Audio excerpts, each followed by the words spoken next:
Good morning, boys and girls. My name is Miss Simabue. Happy Friday.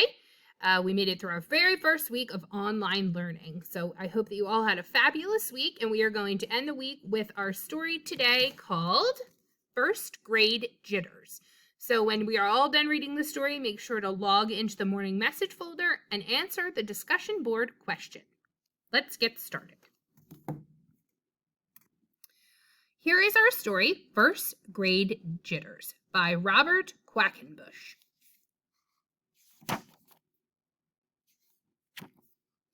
Mom says I have first grade jitters.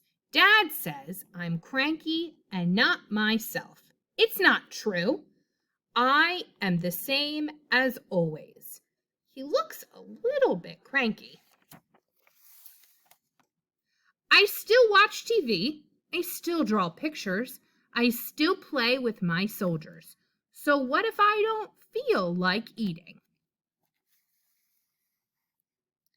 I just don't feel like eating. He still looks very upset about something. So what if I hollered and kicked when Mom took me to the store to buy new school shoes? I liked my old shoes. That's all. School doesn't worry me. Last year I had a lot of fun there, playing blocks with Tammy, Kevin, and Jason. I was in kindergarten then. Well, maybe I do think a little about first grade and wonder what it will be like. Just a little. So I think he thinks a little bit more than just a little. I would kind of think that he was nervous. Things like, will Tammy and Kevin and Jason be there? They've been away all summer. Looks a little bit lonely here without his friends. And I wonder what the teacher will be like. I might have to read or spell, or maybe do some arithmetic. I don't know how to do any of those things. What then? It sounds like he's really not sure about first grade, and he's afraid he's going to have to do a lot of things that he's not sure of. And what if I can't understand anything the teacher says? She might say, oogly boogly.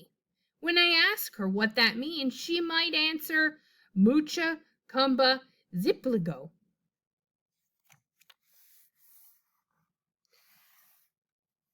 Now I'm scared. I think I'll go to bed and stay there. So do you think he wants to get up for school the next day, or do you think he would rather stay home? Even the dog is hiding. What's the matter, Aiden? Mom asks. Don't you feel well? Oh, it's my leg, I tell her. I just can't walk. That's too bad, Mom says. I hope it will be better before school starts. I don't think so, I say. So do you really think his foot is bothering him, or his leg is bothering him, or is he just not ready for school? Just then, the phone rings. Mom answers it. It's for you, she says, and I take the phone.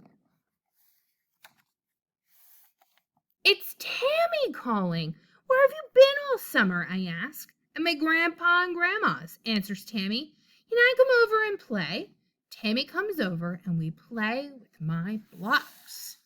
So his friend Tammy is home. How do you think he's feeling now that his friend Tammy is home from summer break? Later, Jason calls. Then Kevin. They come over too.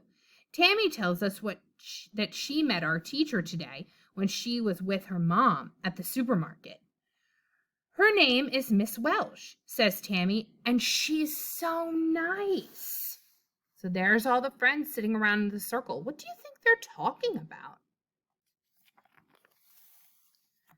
I asked Tammy, did Miss Welsh want to know if you could read and write and do math?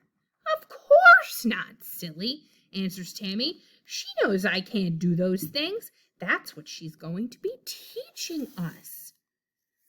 I'm feeling better inside. Why do you think that he's feeling better inside now all of the sudden? I asked Tammy, and did Miss Welsh talk in a way you couldn't understand? Did she say mucha, chumba, or zilpligo? No, Tammy shouts, laughing. She talks just like we do. My jitters are gone. Why do you think his jitters are all gone? I say, let's play Big Yellow School Bus, and I'll be the driver. And we did. Wow, what a great story. That definitely shows that talking with his friends and realizing that he can just be his normal self at school made him feel tons better. I hope you guys have a great weekend, and I will see you on Monday.